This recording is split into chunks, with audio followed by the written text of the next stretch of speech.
The Theodosian land walls of Constantinople were built in the early 5th century. The construction ran from 408 to 413 of the Common Era. They were designed against the siege technology of their day. They held that purpose for more than 1,000 years. In April of 1453, stone shot weighing 540 to 600 kilograms began striking them. The shot came from a bronze bombard roughly 8 meters long, positioned opposite the gate of St. Romanus. On the 18th of April, the first major Ottoman assault was repelled. Defenders under Giovanni Giustiniani held the line. The masonry absorbed the day's bombardment and was repaired overnight. The walls did not fail because they were inadequate to what they were built to resist. They failed because what struck them in 1453 was not what they had been built to resist. The evidence base for this episode is unusual in 3 ways. The walls survive in part and can still be measured. The chronicles survive in full and can be cross-checked. Modern engineering scholarship has integrated the two. 4 primary chronicle sources record the siege. Doukas wrote his decline and fall of Byzantium to the Ottoman Turks in the years after the conquest. Harry Magoulias translated it in 1975. Doukas was not in the city during the siege. He compiled his account from witnesses. His reliability is secondary to eyewitnesses for the court interior. He preserves the broader siege narrative. Kritoboulos of Imbros wrote his history of Mehmed the Conqueror from the Ottoman side, completing it around 1467. He served Mehmed II after the conquest. His account is the principal source for the bombard's specifications. Georgios Sphrantzes served as secretary to the Emperor Constantine XI. He is the most reliable eyewitness for court behavior on the final day. His Chronikon Minus was translated by Marios Philippides in 1980. A longer version, the Chronikon Maius, was attributed to Sphrantzes for centuries. Philippides and Walter Hanak demonstrated in 2011 that the Maius is a later text. It was composed by Kyrios Melesenos in the late 16th century. The Minus is the authentic Sphrantzes text.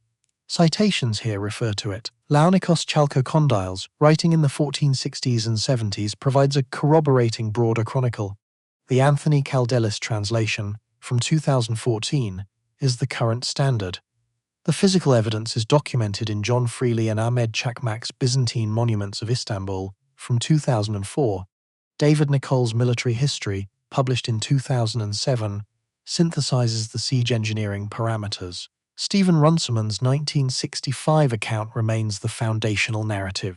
These sources together let us answer a question that other collapse defenses rarely afford. What were the walls designed to resist?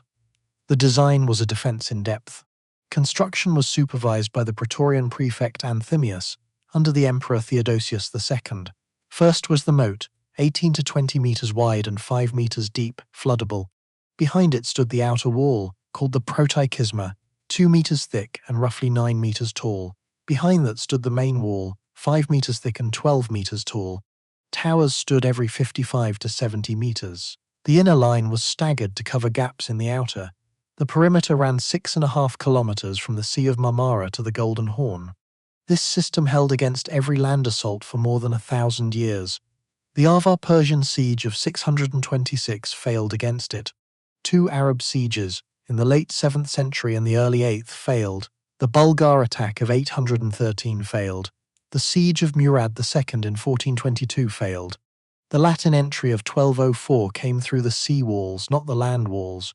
What arrived at the gate of St. Romanus in April 1453 was outside the design horizon.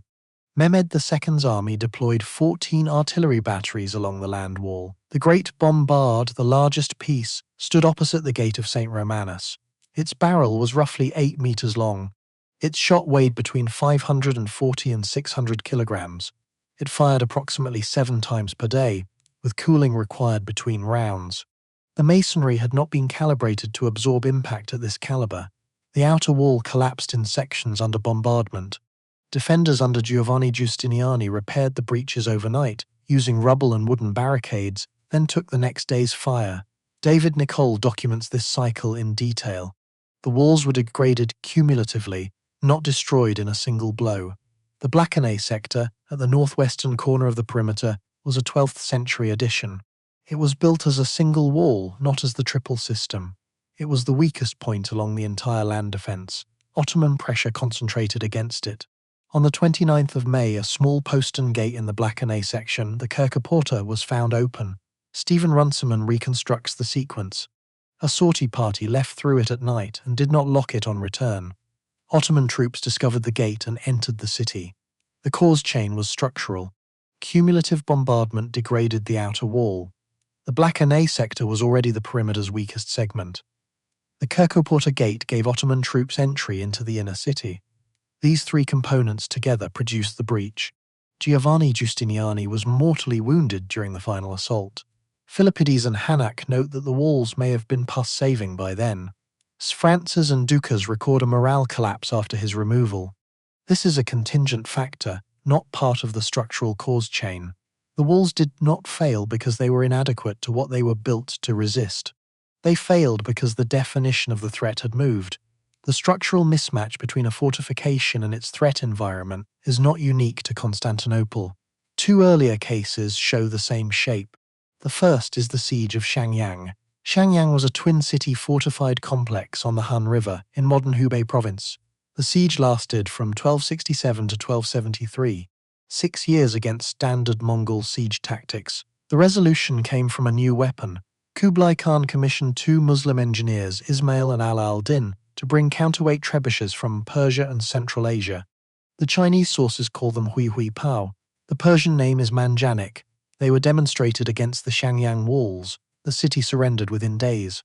The walls were not physically reduced in the manner Constantinople's would later be. The new technology functioned by demonstration. The defenders' confidence had been calibrated to conventional siege. The assumption that their walls defined the threat ceiling was the problem. Thomas Alson and Maurice Rossabi document the case in Mongol Imperialism and Kublai Khan. The second case is Hattusa, the Hittite capital in the Late Bronze Age. Excavation at Boğazkale under the German Archaeological Institute has continued since 1906. The casemate walls extended 6 to 8 kilometers around the upper and lower city. The Sphinx Gate, the Lion Gate and the King's Gate stood as monumental fortified entries. The walls were never successfully stormed by an external enemy. Hattusa was abandoned around 1200 before the Common Era. The archaeological record shows ordered withdrawal under climate and political pressure, not military defeat. The fortifications were intact when the population left. Trevor Bryce documents this in The Kingdom of the Hittites. Bryce documents the abandonment. The interpretive reading is the channel's, not Bryce's. Fortification confidence operated as a substitute for the adaptive planning the changing environment required. The Bronze Age collapse was multi-causal. Climate stress, trade network failure, and internal disruption together produced it. The walls are not framed here as the cause. They are framed as one diagnostic facet. What the three cases share is structural in form. The substitutions itself is cognitive. Trust in something durable, applied to a moment it was not designed for. This is the pattern. The wall that replaced strategy. When a defense system outlasts the threat class it was for, confidence in the system becomes a substitute. The substitution stands in for the strategic thinking the changing environment requires. The Theodosian walls had performed that work for the city across more than a millennium. By 1453, the trust the city placed in them was not unreasonable. It was simply applied to a moment the walls had not been designed for. The walls had been calibrated against catapults and battering rams. They were tested by gunpowder artillery. That trust took other shapes in the same city. Old systems read as permanent protection. The walls were one such system. The rest of the week examines others. The Theodosian walls stood for more than 1,000 years. In 1453, what they stood against was no longer the threat. Subscribe for daily Omen patterns and Sunday forensic files.